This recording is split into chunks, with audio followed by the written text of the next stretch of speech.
Radio-Canada a appris que la santé publique et le ministère de l'Environnement sont ouverts à accorder un délai de 18 mois à la fonderie Orne pour qu'elle réduise ses émissions d'arsenic. Le premier ministre Legault semble aussi d'accord, mais il veut, lui, l'avis des élus avant de prendre une décision. Et Thomas, les élus se réunissent d'ailleurs demain, précisément sur ce sujet-là. Voilà, François Legault leur a mis le singe sur l'épaule. C'est les propos du maire de Rouyn-Noranda. Les élus qui doivent donner leur position au premier ministre qui aimerait accorder un délai de 18 mois à la fonderie Orne pour retarder un peu sa réduction des émissions d'arsenic, retarder de 18 mois. Et les élus de Rouyn-Noranda pourraient aussi ne pas prendre position parce qu'ils ne sont pas très contents de s'être fait donner cette responsabilité-là par le premier ministre. On peut écouter le premier ministre et le maire de Rouyn-Noranda.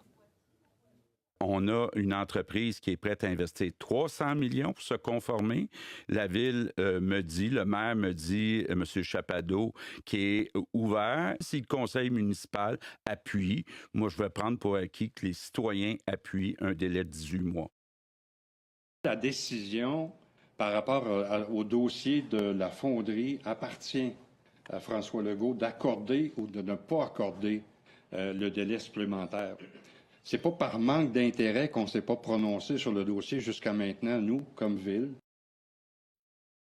Bon, et Thomas, la santé publique et le ministère de l'Environnement, qu'est-ce qu'ils en pensent? Ils sont d'accord avec ce délai? Bien, on a obtenu une lettre du ministère de l'Environnement adressée à la fonderie il y a quelques jours qui se montre ouvert à un retard. Et la directrice nationale de la santé publique, Caroline Quach, vous allez l'entendre, est ouverte également.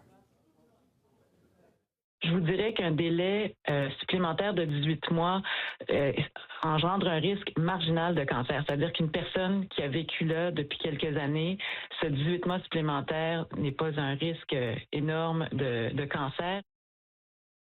La Dr Quach disait toutefois qu'il y aurait des impacts sur les enfants, le développement des enfants, si jamais on reste au-dessus de 15 nanogrammes d'arsenic par mètre cube d'air. Donc, on est bien au-delà de la norme québécoise. La population qui est très divisée sur cette question en ce moment à Rouyn-Noranda. Merci beaucoup, Thomas. Au revoir.